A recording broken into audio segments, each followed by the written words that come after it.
All right, so welcome to another deep dive. We've got a really interesting collection of reports and articles you guys have sent us, and we're going to see what we can learn from them. Today, we're looking at a whole bunch of stuff going on around the world, some active war zones, maybe some diplomatic breakthroughs, and even a look at a country's economic data. Yeah, it's really amazing how these things that seem totally separate can actually paint a picture of like the big forces that are shaping our world right now. It really is. And you know, it's wild. China had its biggest trade surplus in history last year, almost $1 trillion. Wow. Crazy, right? But before we get into that, let's start with a place where things are really intense, Ukraine. The reports we have are, well, pretty sobering. Yeah, the human cost of this war is just undeniable. Zelensky's report of over 40 missile strikes and 70 drone attacks just in a single day, it really shows you how relentless this conflict is. I can't even imagine what it's like to live with that kind of threat hanging over you all the time. And it seems like Russia's going after critical infrastructure, too. Right. And in the middle of winter. Yeah, attacking power grids and heating systems when it's freezing cold. That's not just military. That's about survival for the people living there. It's brutal. But, you know, the Ukrainians are showing incredible resilience. They're using energy reserves from the summer, and they've been investing in alternative energy sources. They're not giving up. And Zelensky's pushing hard to make their air defenses stronger. Working with international partners, boosting domestic production. It's a whole country effort to protect themselves. It really shows how complicated this conflict is. It's happening on so many levels. We also have reports from the Eastern front lines, and it sounds like things are changing all the time there. Definitely. The latest imagery shows Russian advances in a few key spots. Toretsk, Pokrovsk, Novoye Lizavetivka. It's a really fluid situation, constantly pushing and pulling. A reminder that this war is far from over and things can change in an instant. Now, let's switch gears from Europe to something a little more hopeful: relations between the US and Cuba. There's been some interesting movement there. Absolutely. The Biden administration taking Cuba off the list of state sponsors of terrorism could be a big turning point. It's a major reversal from Trump's policies, which were much tougher on Cuba. It's a bold move, especially with Trump maybe coming back into office. He's made it clear how he feels about Cuba. And don't forget about Senator Marco Rubio. He's been a loud voice against the Cuban government. He could definitely shape U.S. policy in the future. No doubt about Rubio's influence. But let's think about what Biden's changes could mean: easing financial restrictions, stopping lawsuits under the Helms-Burton Act, maybe even giving Cuba's economy a chance to breathe a little. It could be a fresh start. And it's interesting that this happens at the same time as Cuba releasing 553 prisoners. That's right, and Pope Francis was instrumental in making that happen. It's good news, but it does make you wonder. Remember when Cuba got slammed for detaining protesters in 2021? The timing of this release with all these policy changes? It makes you think. Like they're trying to send a message, show they're ready for a better relationship with the U.S. Maybe. Cuban President Miguel Diaz-Canel's reaction has been cautious but optimistic. He sees the potential, but he's not ignoring the U.S. embargo. It's complicated, lots of moving pieces. A delicate balance. Okay, let's talk about China and their economy. I mentioned that massive trade surplus before. It wasn't just luck. It's a strategy, years in the making. $1 trillion, though. How did they pull that off? Two main things. First, they've gone all in on exports. They're dominating markets for cars, solar panels, electronics. And this isn't cheap stuff anymore. We're talking high-tech, competitive products. Second, they've kept a tight grip on imports. So it's not just about selling a lot, it's also about controlling what comes into the country. Exactly. It's part of their Made in China 2025 plan to become a manufacturing superpower. They've pumped billions into domestic industries, moving up the value chain. Impressive, but is there any weakness in this giant economy? We've heard reports about some internal problems they're fearing. Yeah, it's not all sunshine and roses. Yeah. They've got a collapsing real estate market, rising unemployment, people spending less. These are pressures that could cause problems in the long run. And their success is making other countries nervous. The US, EU, Brazil, Turkey, India, they're all raising tariffs to protect their own industries from being flooded with Chinese goods. Classic economic protectionism. They see China as unfair competition and are trying to shield their own businesses. Like, there's this U.S. game maker, Eric Poses. He figured out that making his games in the U.S. would cost twice as much as in China, and even then, getting the parts he needs would be almost impossible. Wow, that really shows the advantage China has right now. But with these internal problems growing and the rest of the world pushing back, it'll be interesting to see how they adapt. High stakes for sure. Now, to the Middle East, a region that's been struggling for decades, there might be a glimmer of hope, a possible ceasefire between the US and Hamas. It's true, we've got reports from US officials and even a Hamas representative confirming this ceasefire agreement. After some tough negotiations and last-minute snags. Remember the whole thing with the Philadelphia corridor? That was a sticking point, but they worked it out. It's a good step. That region has seen so much violence. Any progress towards peace is a big deal. Can you tell us more about what they agreed on? It's a phased release of hostages held by Hamas, about 100 people going back to their families. In return, Israel will release almost 1,000 Palestinian prisoners. And there's a plan for displaced Gazians to return home. That's huge for those families and for the Palestinian prisoners. But what about the Gazians going back? That's a big question. Many of them are going back to homes that might not even be there anymore, or communities that are just devastated. Rebuilding their lives is going to be a massive challenge. A reminder that peace is more than just stopping the fighting. They have to fix the problems that caused this conflict in the first place if they want it to last. Absolutely. Yeah. This ceasefire is just the start. Hopefully it'll open the door to real dialogue and a lasting solution. It's a step in the right direction, that's for sure, and one that's desperately needed. One of the most encouraging parts is the increase in humanitarian aid going into the region. People there have suffered so much. This aid is crucial. It's hard to imagine what they've been through. Seeing that help get to them is a bright spot in all of this. Absolutely. It's easy to get caught up in the politics and strategy, but at the end of the day, this is about people. Families reunited, kids who might finally have some peace, communities starting to heal. It shows that even in the worst situations, there's always hope, and that even small steps towards peace can make a huge difference. A little bit of light in a place that's seen way too much darkness. Now, let's move to a different kind of power struggle. This one's happening in the government. The arrest of former South Korean President Yoon Suk Yeol. This is huge. The first time in South Korea's history that a sitting president has been detained. The whole thing sounds like something out of a movie. Yoon, surrounded by security, dodging the first attempt to arrest him, then finally giving himself up to avoid violence.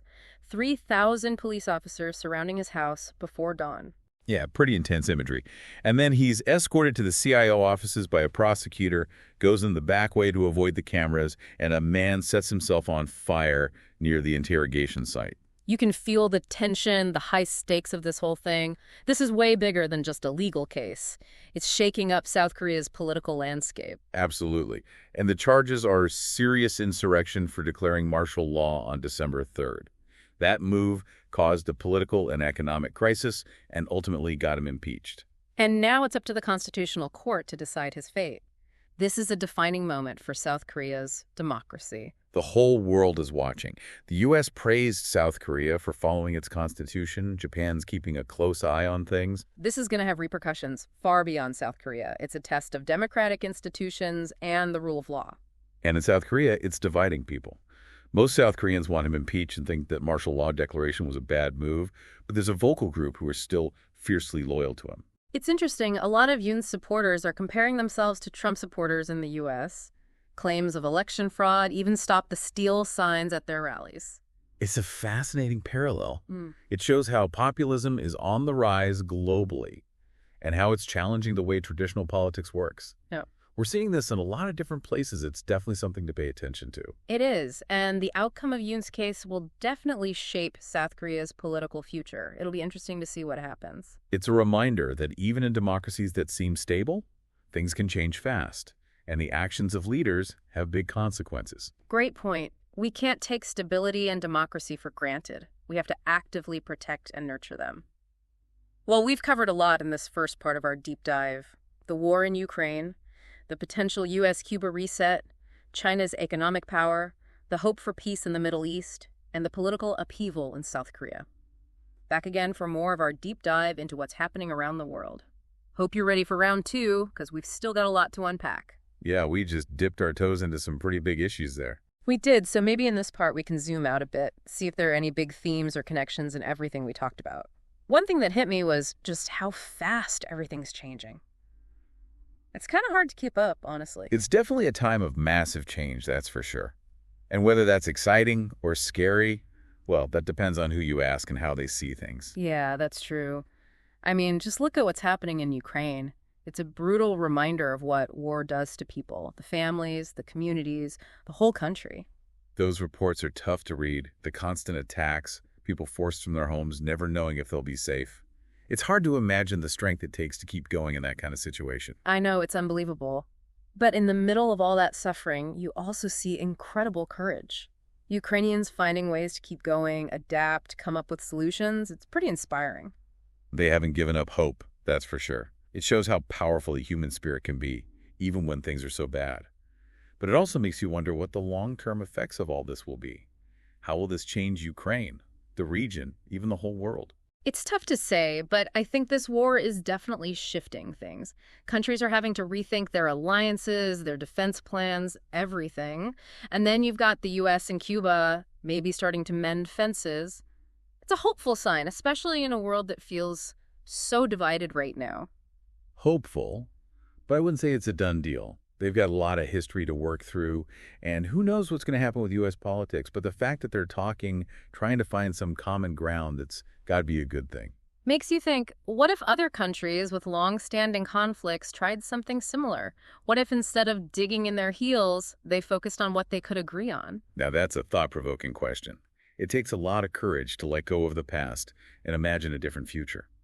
And speaking of big changes, we can't forget about the global economy. China's growing power is reshaping everything, and that's creating a lot of uncertainty around the world. It feels like the ground's shifting under our feet, and no one's quite sure what the new landscape will look like when the dust settles. There are definitely a lot of possibilities, both good and bad. China's economic model is different, they're doing things their own way, and that's shaking up the old order. Other countries are scrambling to figure out how to respond. It's like a global game of chess, everyone trying to get the upper hand. And those trade wars and protectionist policies we see popping up, that's all part of it. It shows how economics is tied up with power, competition, national interests. And what does that mean for regular people? That's the question, isn't it? What skills do you need to thrive in a world where the rules keep changing? It's a good question. I think being adaptable is more important than ever. You've got to be able to learn new things, adjust to new situations, keep growing. Couldn't agree more. Critical thinking, creative problem solving, lifelong learning. Those are the keys to navigating this crazy world we live in. And we can't forget about South Korea and the whole drama with their former president, arresting a sitting president. That's a big deal, and it shows how fragile democracies can be. We have to protect them, make sure the rule of law is upheld. The parallels with Trump supporters are interesting, right? It shows this trend of populism happening everywhere and how it's putting pressure on traditional political systems. Something to keep an eye on, that's for sure. Definitely. And depending on what happens with Yoon's case, it could change the course of South Korean politics. It just goes to show, even in established democracies, things can change quickly. And leaders' choices have consequences, sometimes way bigger than they realize. That's so true. We can't take our freedoms and stability for granted. We have to work to protect them. But in the middle of all this chaos and uncertainty, we also saw that glimmer of hope in the Middle East. That ceasefire between the US and Hamas, it's a fragile peace, but it's something. It shows that even when things seem impossible, dialogue can work. There's a long way to go, but just getting to this agreement gives you a little bit of optimism. And those pictures of families finally being reunited, communities starting to rebuild, powerful stuff. Even when things are darkest, the human spirit finds a way to hope. Absolutely. It shows how resilient people are, how much compassion there is in the world, and that belief in a better future. Well said. I think that's a good place to pause. We've talked about a lot, and it's definitely heavy stuff. But I hope this deep dive has helped you see how everything's connected, how events in one part of the world can have a ripple effect everywhere else. And as we go into our final part, I want you to think about the connections you're making, the questions that are coming up, the things you're learning. Those are the tools you need to understand this ever-changing world we live in. So stick with us for the last part, where we'll try to look ahead, imagine what the future might hold, and what it all means for us as individuals and as global citizens. And we're back for the final part of our deep dive. We've been through a lot, haven't we? Wars, economic shifts, political shakeups. It's been intense. Intense is one way to put it, but it's all connected, right? These aren't just random events happening in isolation. It's all part of a bigger picture. Exactly. So in this last part, let's try to make sense of it all. We've seen a world in constant motion. Where do we go from here? What might the future look like? Predicting the future is always a gamble. But We can look at the trends, see where things are heading, and think about some possibilities. Take the war in Ukraine, for example.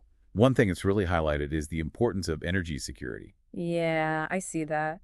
The way Ukraine's been trying to get energy from different sources, make their system more resilient, that's something other countries are paying attention to, especially with all the instability out there. Absolutely.